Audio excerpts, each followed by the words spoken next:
Today, Canadians are waking up to news that could reshape retirement security in this country. For months, there have been whispers, speculation, and mounting pressure.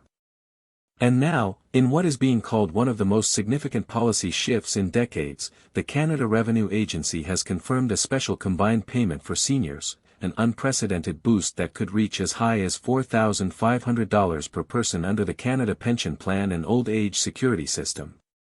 But what does this mean for the millions of seniors across the nation who rely on every dollar to keep the lights on, to pay rent, or to put food on the table?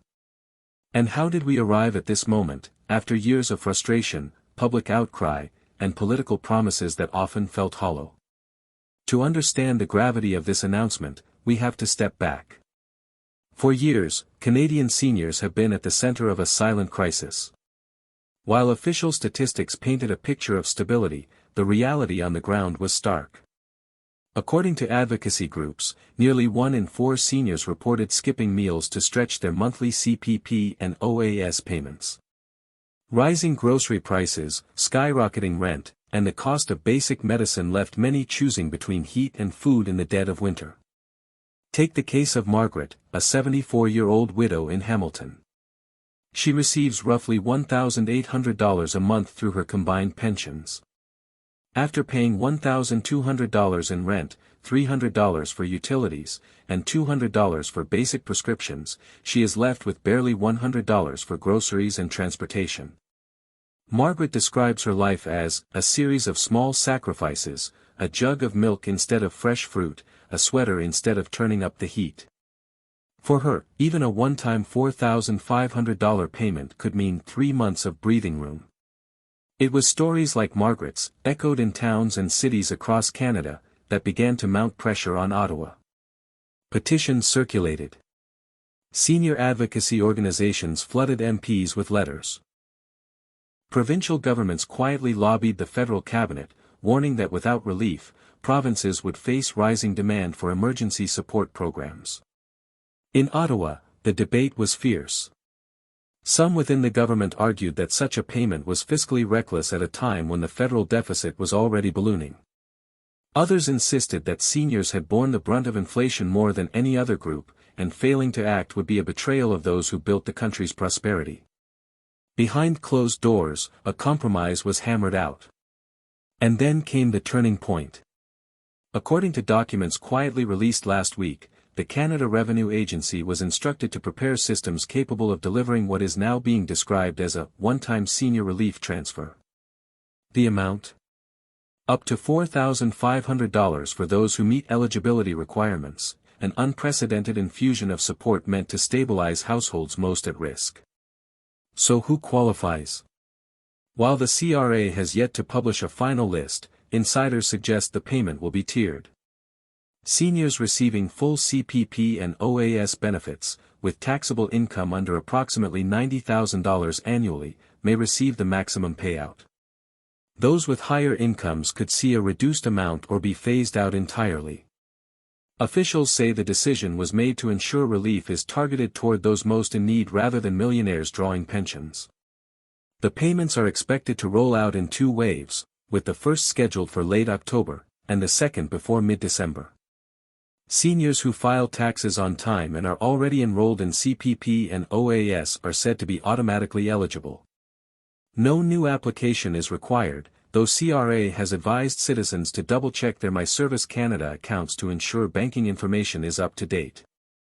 For seniors like Margaret, or like Abdul in Calgary, a retired bus driver struggling to cover $700 monthly insulin costs, the impact could be life-changing.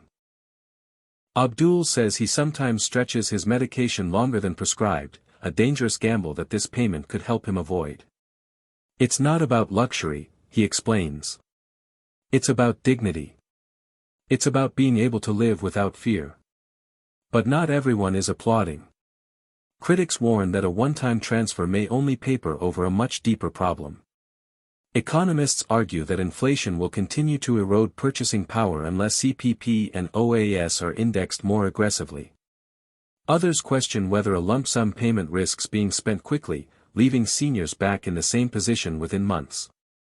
Meanwhile, younger Canadians are raising their own concerns. What about us? Asks a 42-year-old father of 3 in Winnipeg.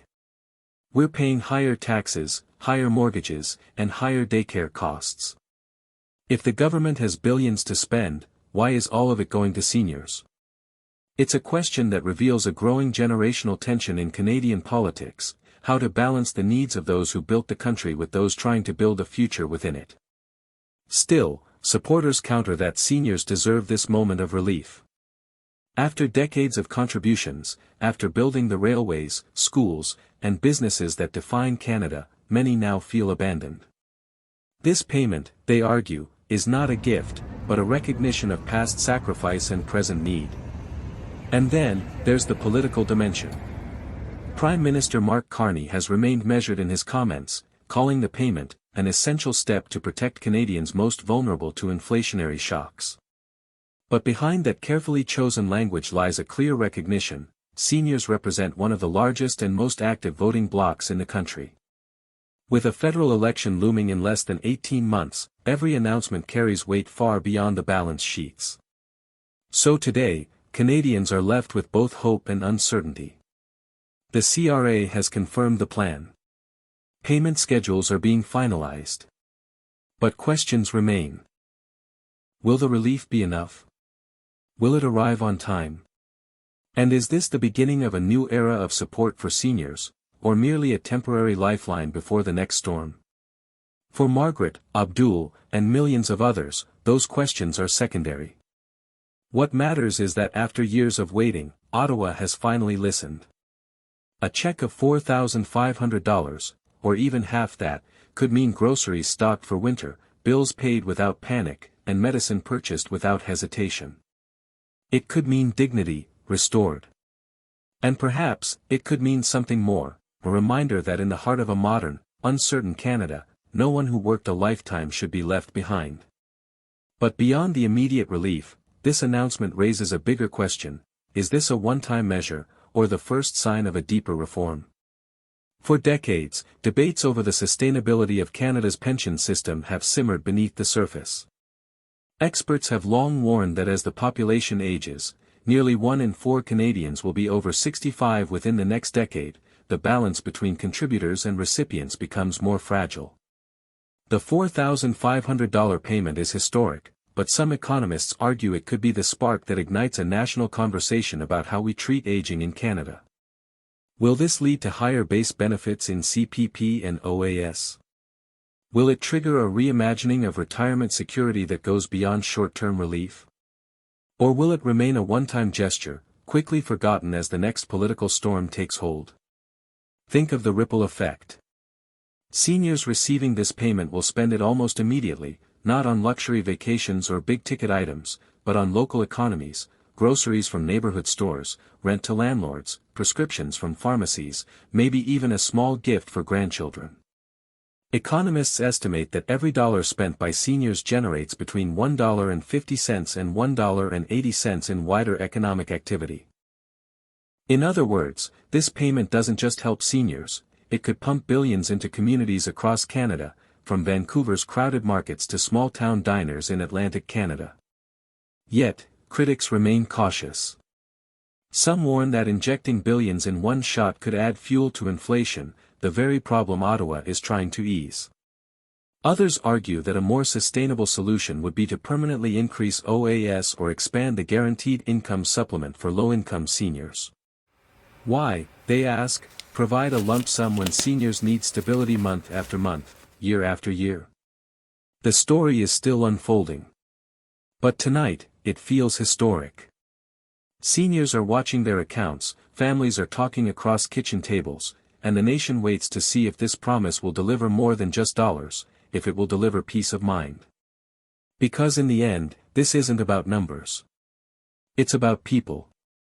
It's about the lives they've lived, the sacrifices they've made, and the future they still deserve.